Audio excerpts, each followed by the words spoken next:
It was today announced that JDM, the AWPer from CounterLogic Gaming, CLG, will be going over to join Team Liquid, and going the other way is Custer, who's being replaced in Team Liquid, will go over to CLG and join up in JDM's place there. So we've got two moves there, but I also in the past never did a video about Adren being removed and then Simple initially coming in to stand in for the team at ECS Finals and ESL1 Cologne, and then Simple just being a stand-in and there being a mysterious fifth player who will join in the place of Adren, who as yet we don't know, but well, I do know, so none of your business. So there's a lot to break down in this move, and that's actually why I've termed this the Liquid-CLG shuffle, because even though it's only two players, there's also two other players involved in it, and then a fifth player involved, and the implications for the North American scene are huge for Liquid and CLG. So let's start off, as usual, we'll break it down. I always like initially to break down the removal of someone and then the addition. So we'll actually go back a little bit and we'll talk about Adren being removed. Now, it's probably well known from people who've watched a lot of my content, who've heard me on analysis desks. I think Adren is a pretty rubbish professional CSGO player. And when I say that, I don't mean he can't play at a professional level or he can't be a professional player. There are teams out there who could probably use Adren. Maybe a team like NRG, maybe a team like TSM.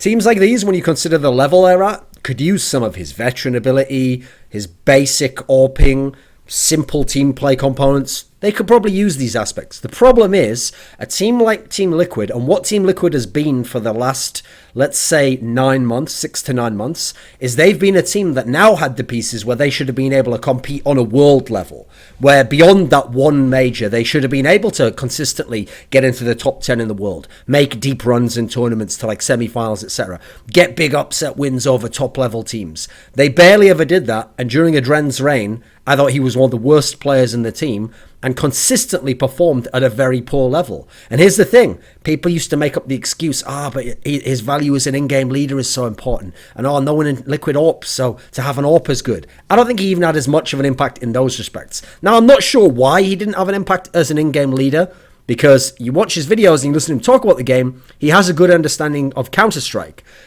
Even tactics. I've seen him break down games. It all look very interesting stuff. Problem is, he's someone who can't apply that in the game, it feels like. Someone where I've talked to past teammates, and it seems like he doesn't have the...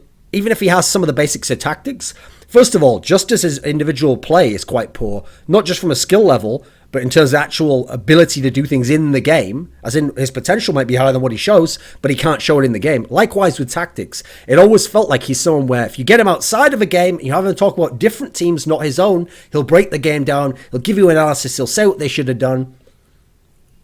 But in that moment when he's playing in the game, and when he's the in-game leader, he doesn't have the terrorist tactics you need. He doesn't have that call you need. He doesn't have the read on the game in the same way that you need if you want to be a team like Team Liquid, who should be aiming to, at the very least, to be a top 10 team in the world. If not, to be going for what Cloud9 had last year in the summer of 2015, where they were legitimately cracking top 5 in the world. Team Liquid, with some of the rosters they've had, that should have been possible, especially that simple lineup. So, okay, you remove Adren, don't think he was a good player. In fact, I think overall he was a crap player. And in fact, I think it's beautiful that they kept him in the team. Not because I like to watch the team beyond the major. I thought that was terrible. Not because I think it's good for the players in the team. I think it's a really bad thing that they actually stuck with him. But because I wanted his teammates, people like Nitro, Elige, and I wanted all the fans who said, look, but he had a really good major, to actually realize what happens when you expand the sample size, as we have for the guy's entire fucking careers. This guy's been playing since 2013. Tons of lands and tons of dog shit lands. Tons of tournaments that were just utterly terrible. Tons of tournaments where he's barely fragging at all. Go look at the stats of his frags per round. These are terrible, terrible stats when you look at land stats versus any decent level of opponent. You actually go and you look at the major, and even at the major he didn't have a really good tournament. He had like 2 good maps at the whole major. In the series against Luminosity, he had many, many bad plays and overall a terrible series. And you look at the major as a whole, even the maps they played at the majors, let's see how many they played. They played 2 in the group stage. They played... Did they play 3 against CLG or 2? I think it might have been a 2-1. Not sure about that. Let me think. Yeah, and then they played 2 against Luminosity. Okay, so they played 7 maps. So only gets played, 7 maps. If you have a really sick tournament on 7 maps, maybe you have good stats. No, he didn't even have good stats over those. In fact, all he did differently, if you look statistically at the major for Adren, is he didn't even frag more than he usually does. He just died less. That's it. He didn't add anything extra to the game. He just died less. Normally, and then after that, his fragging went down and his deaths went way back up again to normal and above. And he was terrible at the tournaments afterwards. He was absolute dead weight and anchor around their neck. And guess what? I understand why he wants to play at that pro level and why he wants to be in that team and he thinks that he can succeed. That's all great. But what I don't understand is why other people wanted TL to be in that prison. That apparently they did. And we're like, oh, it worked at that tournament, so it'll work again. Didn't work at the 20 tournaments before, did it? And guess what? It didn't work at the tournaments afterwards. It was fucking shit. So yeah, I'm glad he's been removed. That is a 100%. That's like the Havoc removal from Renegades. 100%. Don't care who you're bringing in. Well, I haven't really got anyone. I've just kind of got to play for me SA Premier. Give him a try. At this point in time, we'll give him a try. Get Adren the fuck out the door. He's gone. Now, bringing in Simple to initially replace him. Obviously, I can't talk about the mysterious fifth who will replace him in the future. Bringing in Simple is great because actually someone like Simple, here's the thing that people never seem to understand about Simple that I made the point about in my video that was over here when Team Liquid had Simple leave, is that when you have a player like Simple, first of all, with every CSGO team, you are going to go usually at most 9 months, maybe a year if you're a top 10, top 15 level team without a roster move. That's about how long you can last anyway. So bearing in mind, yes, Simple's very hard to get along with. He's quite arrogant. He's still too headstrong. It's very difficult to coach, all the rest of it. You don't have to think of it like a long-term thing. You just have to get through 6 months with him because you know in those 6 months there's going to be matches and tournaments where he could go off and his skill ceiling is going to be higher than anyone that you as Team Liquid can recruit. So yeah, I think it's wicked to have him come back in because he is the ultimate stand-in for me in this sense. As in, there's no one else is going to have a player who could stand in for them at the major of the skill level of this guy, Simple. So since you have to have a stand-in due to the situation with this mysterious fifth player or having to use someone like Custer who hasn't been good, I think it's actually good that you have a stand-in in this scenario because with a normal stand-in, you'd have had almost no chance of doing a deep run at the tournament. Yet most you would have tried to just get out the groups and retain the legend status. With Simple, okay, that probably should still be the window. You should still be thinking we'll make it out of the groups, etc. But you know if things go crazy and he has the right map or the right series, more can happen. And so it's a great roll of the dice because it's not a long-term move. It's just for those 2 tournaments. So I think the Simple addition, very clever one. Now Custer being removed, also a good move. In this case, does it even depend who you're replacing with? Actually, this is another one of those rare instances where I don't think it does. Because Custer showed me in this team, he couldn't fit in this team on any level. He just couldn't cut it at the level, at the role, at the impact that Liquid needed from him. They needed him to either be a star AWPer, because he wanted to be AWPer instead of Simple, and therefore he has to be one of the stars of the team. He has to have the AWP, has to have a big impact, he has to hit certain shots, and he has to have a level of consistency where you can give him the AWP over and over again, and he's going to be good at certain sides of maps, and certain positions. Or they needed him to be just someone who could frag and be a background player and not necessarily the AWPer all the time. He couldn't do either. That's the problem. Not only could he not perform as an AWPer as he had done in NME, but then he couldn't handle the pressure when it got late in games. And they already are a team that has problems in that aspect. And he mentally had lots of fuck-ups and did lots of stupid mistakes that would really cost him the game. Your AWPer in anything should not be doing that at all because he's got the most expensive gun. And he in theory should be dying the least of everyone if you can. And then you've got to add in, finally, that because he had to be this AWPer, it had to be the primary thing, then yeah, you have to have even more asked of you, and he could not deliver in that way. Now, I find it shocking that he wasn't able to, and it is very sad. Not shocking entirely, because most young players don't go on to become the superstars. There's a reason why there's very few all-time great players. But he is certainly someone who looked like he had the pedigree. Of all the North Americans I've seen come up in the last year and a half, he was right up there. I saw those first lands he had against North American teams, and I looked at him like, yeah, actually, this guy's pretty solid. He's winning clutches. He's putting up big fragging performances. He hasn't got such a good team, but when they play around him, he's really dominant on the map. He doesn't seem afraid to take duels with people. Unfortunately, I never saw that Custer at all in Team Liquid. And that's another one of my issues with him, is unfortunately, now that he's left Enemy, now known as Selfless, and I see how Selfless players, they're not a good team by any stretch of the imagination when you get to LAN, but they're decent online in NA. When I look at that team, the one thing I look at that team and say is they've got some structure, actually. They know what they're doing, they have a playbook, and they play to it. Now, unfortunately, when I see what's happened to Custer since, actually, I have to kind of revise my opinion of NME before, because I looked at NME before and I was like, There aren't. It's not that they're good players in this team. By the way, I still don't think there's good players in that team. They're not good players, but you know what? Fair enough. They got a style they play, and at least they all play around this star player, and he's carrying them. Custer's carrying them. No, he was carrying them. But when I look at it now, there's definitely, I feel, more of an interface between him and the team that made him look that good. As in, I've heard stories that when he was in that NME team, basically everything was set up around him to an extent that goes way beyond like Kenny S in Titan era. As in, people used to literally, I even heard that the coach Ryu used to like do calls for him and used to be telling him stuff in advance and like prepping him like, oh, and they're going to go this way and we're going to set you up this side. And then he'd just do it. So without anyone to do that, and in the opposite in Team Liquid, because in Team Liquid you've got all these other vets and other good players and other players who want to be the star as well, they just throw you in the deep end and then they go, right, play your role, mate. And you go, well, what about all this stuff? No, just play your role. If you can't cut it, get the fuck out. Well, that's what happened, and guess what? Custer couldn't cut it. So I think replacing Custer, certainly the right move. Now, bringing in JDM to replace him, definitely the right move. This is the best move right now you could actually make, I think. Because the only other player as Team Liquid right now that you could replace in terms of Custer to be a primary AWPer, because you got rid of Simple, it's either going to be JDM or Skadoodle. Those are the only two players who reasonably are going to join your team, have a high ceiling at a world level when they're at their peaks.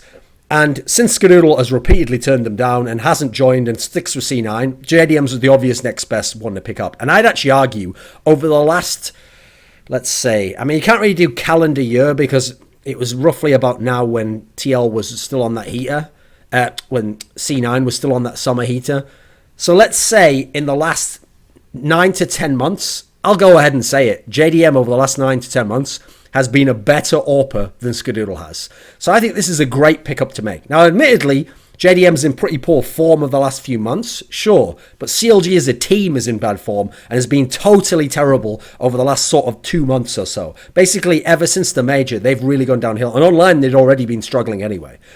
So here's what's good about JDM. He's very stable. So he's great to build around as an AWPer and have as your primary AWPer. You know he's going to play that certain way. He actually needs the AWP because he's not a very good rifler. But in this team, that's not going to matter. You're going to give him the AWP. This now means that Team Liquid has a legitimately world-class AWP presence for the first time in their history. Because before that, who did they have? Okay, they had Adren, not even vaguely close. Obviously, later on, they've actually tried at periods. People like Nitro wanted to try.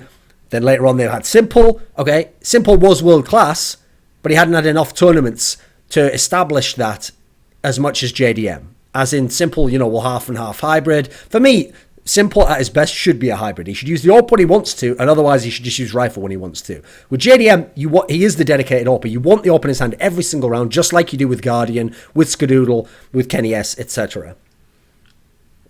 And the key thing is, by having that world-class stable AWP presence, Team Liquid now has the roles set in a way they didn't. The problem Team Liquid had is, they've made all these great moves for talent and kept young talent, but then they've just got all these good players and they're always trying to figure out, right now, you're going to change to this position and I'm going to try this position. JDM comes in, his role's set. There's only one way you're using him. Primary AWPer, get him the AWP every single time we can and play around that slow, steady AWPing style that we know on T side is going to get picks at certain times and on CT side is going to hold down an angle and take 2 to 3 people as they rush onto his site. It's already set, and if you're smart, you play around that. Now with Custer, they made the mistake of, first of all, not playing around it and then seeing what happened, and then when they made him the primary AWPer, I still feel like they gave him too much slack. I think they should put him in more harm's way in certain aspects of putting him in like sink or swim situations and figured out really early on if he would have made it or not. With JDM, you have to build it around him. Don't just toss him in there like you have with other players in Team Liquid. This has to be the rock you build the rest of the team around. Because if you get JDM established, then you have Eco's role established. Those two, you know where they're going to deliver in their own ways. Then you know how Elijah's going to play. Now Nitro's natural position comes in again with Elijah's entering, hopefully. And now you're in a situation where when you add in this next guy, the 5th guy who's coming up in the future, now it's certainly going to be interesting. Now, I think in the future, they actually might put Nitro to more of like a half support position, more like Fugly used to play, so that this mysterious 5th guy can be the entry partner. But we'll see in that particular respect. I think either can work. I personally like Nitro doing it more, but if Nitro doesn't want to do it, he doesn't have the confidence to do it, then understandable. You got to put him somewhere else, assuming you keep him. So in terms of the roles being set, that's also something that's going to take them a lot closer to getting over their problem. So they have a problem, right, which is either they choke, yeah, to a degree they do, and they have problems closing. And there's a third problem, which I think is connected to the two, which is leadership. Now, the problem as well is Adren was never a proper leader. He wasn't like the locker room leader. He wasn't a motivator. He wasn't someone, here's the key thing, he wasn't someone who was such a brilliant tactician. You could at least rely on that and go, right, well, at least I know his call, his read's good. And if we do that, we can win. They lacked for that massively in that area. Now, the leadership aspect in terms of the tactician stuff should be on Peacemaker. That's the whole reason they brought him in. That's the whole reason he isn't in the Tempo Storm / Immortals org. And that's what he wants to do, be the in-game leader. So let that guy be the in-game leader. Let him go to town. Let him do everything he wants. Follow what he says. And then if it doesn't work, you fire him and you get someone new. Because hopefully it does work. So we're going to give him the keys to the engine. We're going to give him the full chance to make it work. And that's going to be the way to do it. We're not going to have some half-assed system of other people trying it out and Adren doing calls here and Hiko doing calls. Nah, fuck that. Now, in terms of the choking / closing, I do think JDM helps with that because as an AWPer, he is very stable. And he seems to even be stable in these like tough pressure situations. So I think that's good. I've seen him have bad performances, certainly. In the last few months, he's had some down land performances. But that wasn't choking. That wasn't failure to close. He just did bad games. His form was bad. I think this guy's a good, stable presence to work around. And then you add in the other elements. So we know Hiko's clutch. We've seen Elige actually have some big games and clutch situations. I think that this kind of system is going to be a lot better for Team Liquid going forwards in the long run. And in the short term, okay, with the simple JDM one, that is a bit weird because it does make me wonder. I mean, they claim that what's going to happen is JDM's going to come in and Simple's just going to rifle for these next two tournaments. Okay, here's the thing. Simple definitely can do that. Simple is so fucking good at this game Counter-Strike that if he wanted to, he could never AWP again and still be one of the best players in the world, one of the most dominant LAN performers in the world, and one of the biggest talents in the world. That's how good he is. Now, he's so fantastic as a super hybrid. I think the best hybrid in terms of pure both styles, device, all of them, they can AWP, but you don't want to AWP in their hands every round. Simple's one of the only ones where sometimes you do. That's how good he is. So to me, I hope that he just has mainly rifle, and then when they have a second AWP opportunity, then he gets the AWP and he plays around it. Because here's the thing, actually, as an AWP setup, they've got a pretty good setup here. JDM's the defensive static AWPer. Simple was never that kind of AWPer anyway. Simple's the move around AWPer, they go and take shots, check a certain area, so that works with a double AWP setup. It's not like they've got two passive AWPers or two super aggro AWPers like that. So there's no clash as far as I'm concerned. You put one on different sites and you play around it. And not only that, think about if you do it properly. If you do it properly with Simple and JDM AWPing, you can make it even more dangerous. Because you have JDM on one site for 2 to 3 rounds. They go there, he holds them off well. They plan out, right, well, here's what's going to happen is we're going to hit that site again in 2 rounds from now. They go to hit it, you've swapped out Simple and put Simple in that spot where JDM was. He's going to hold that angle totally differently. He's going to take totally different shots, and you're not going to realize he's there until you come onto that site. Or you're going to hit the other site thinking, right, we can exploit Simple there, and there's JDM there with this static position where he holds the angles very well. So I think if you're smart, you can do a lot with that. So I could see Peacemaker having a lot of opportunities to do something there, especially if you can make the right reads on the enemy. Now, I just want to take a moment, actually, to give props to the Team Liquid organization. This is something I actually did in League of Legends, because in League of Legends, Steve Arneset, Liquid112, I'm not sure what his title is, managing director of Team Liquid, co-owner, something like that. The guy who used to be the owner of the Curse team. This is a guy where I think he's done a fantastic job in terms of recruiting I've seen throughout esports. Now, in Team Liquid, on League of Legends, he did it by getting a lot of big names and getting a lot of people who are quality talent. I didn't always work. They didn't win. In CSGO, it's half him and half Hiko, because Hiko's whole mission ever since he left Cloud9 was simple. Doesn't matter where I am, what happens, I'm trying to put together teams that can actually win. And if they can't win now for this next month, I have to try and make it so they can win in 6 months. And if they can't win in 6 months, I'm going to have to get them so they can win in a year. But the whole time, the whole focus is always having a team that can win and can go deep in the majors, because the majors are all that matter to Hiko at this point in his career. He wants to get deep in a major. He wants to try and win a major before he retires. So he's not fucking around like these other guys. Like all these... Think about all the Cloud9 fans up to now. It's great, the progress we're making, and we're gradually making it. You didn't make it the major, mate. You didn't even make it into the major. So what is all that progress? Nothing. Oh, yeah, well, we almost made it out of a group stage. Who gives a shit?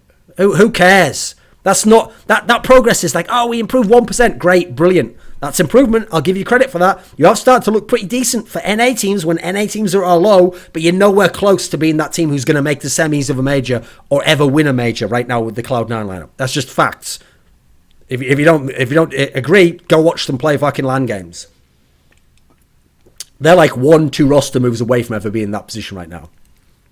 Meanwhile, some of these TL moves, they couldn't always get the roles right. Sometimes the players, in the case of Simple, couldn't work out in the team, but they took the ballsy moves to do so. And as a result, as far as I'm concerned, in the history of North American CSGO, this is the org that is the best. This is the org, and I'm talking about in terms of player acquisitions. They've put themselves out there to get the big name acquisitions, to get Hiko, tried to get Skadoodle, to get players like Simple, now to get JDM. They've gone out and they've gotten the big names. And that's another thing. Other orgs have tried it. Other orgs have tried big names and tried Europeans. They can't close the fucking deals. They can make the offer and then the player goes, I don't want to come and play with you, or how do I know you'd win, or I don't want to live in America. You know why they come to Team Liquid? First of all, they've got Hiko out there, and he's out there actually putting forwards this position that I want to win now, and I want to play with you, and I want to win. Not some Cloud9 shit. Come and get a cool salary and be friends with us, and yeah, let's try and improve, and we have really good who gives a shit about any of that, mate? If you're a winner, that sort of mentality, it's other winners you want to play with. I mean, there's a great Steve Jobs quote where he says, A-team players want to play with A-team players. Like, they don't want to play with B-team players. They know that guy, he's a B-teamer for a reason. Maybe it's talent. Maybe it's lack of ethic. Maybe it's not the drive to succeed. Maybe he puts off and settles for less. You don't want to be part of that. You don't want to join a team like that. You don't want to be on a sinking ship organization. These are the problems that happen in esports. So I'll give credit to TL. They haven't always succeeded. Yeah, they had the major. They've had other tournaments that have been underwhelming. But at least they've gone for it in terms of the GM side of things. Now, in terms of the coaching and how they put the players together and the mix and all that, yeah, you can definitely make your criticisms there. And in some of those respects, they've been worse than some of the other orgs. But at least in terms of trying to get it done with the big deals and give themselves the tools to succeed, I think Team Liquid's been the best NA org in CSGO history. Now, what do I think the ceiling is in these situations for the guys from Liquid? We'll talk about CLG in a minute. Now, with Simple, so ECS and ESL1 Cologne, I actually think ESL1 Cologne's the one where really it'll be the most interesting. Because ECS, come on, man, it's the first tournament playing together. JDM and Simple never played together. They have no clue how it's going to go. I don't think you can make a lot of expectations for that. ESL1 Cologne, like I said, I wouldn't have huge expectations. I would say reasonably get out the groups, like a good start. That's a pretty good starting place. Beyond that, it's going to be hard to win series against the sort of teams you're going to play even in the quarterfinals. But I certainly do not rule out the possibility that you could make a semi-final if people get hot. I'm talking just in terms of the talent we have in this team. Think of the talent we have in this team. JDM, at one point in time, the best NA player. Nitro, at one point in time, the best NA player. Hiko, at one point in time, the best NA player. Simple, one of the hottest European talents over the last 2 to 3 years. Better than all of these guys when he's on his game. And then Elige, one of the most improved players over the last year and a half of play. To the point that now he's a top 5 NA player in most people's books. The talent in this team is fucking crazy. So yeah, they're not going to be a team that lasts a long time. Yeah, they're not going to be a team that has a lot of time to gel together. They're going to have one LAN, basically. But what's possible if a bunch of these players go off, or if they get lucky and they just get one or two players have a little synergy together. Maybe JDM works really well with Hiko on a certain site. Whatever it might be, in this sort of a world, that's a team where, okay, now maybe it is possible to upset someone in the quarterfinals and make a run to the semis again. Could you go to the finals? Could you win it?